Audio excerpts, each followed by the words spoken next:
Hey everyone, I'm Karan from Reenable. Welcome back to the official video tutorial series on AbleSet. So far, we've been peeking into the setlist view settings piece by piece whenever they were relevant to a feature we were discussing in the moment. But in this video, I want to quickly cover all the settings we haven't looked at so far, so you can get a complete overview of the customization options before we move on.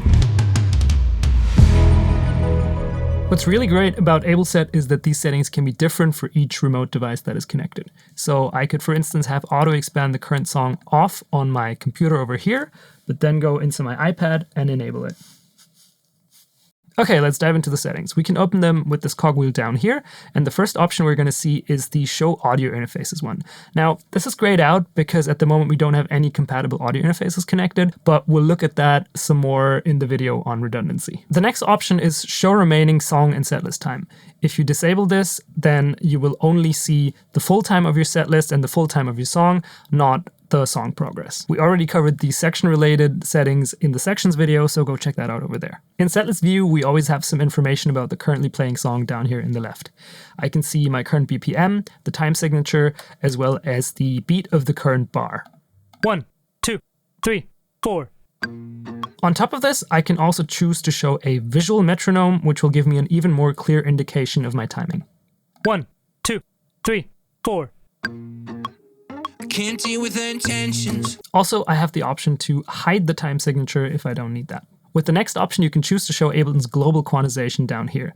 This is useful if you're using the quantized jump mode and want to know how your jumping will react. These next three options give you even more control over Ableton Live right from AbleSet.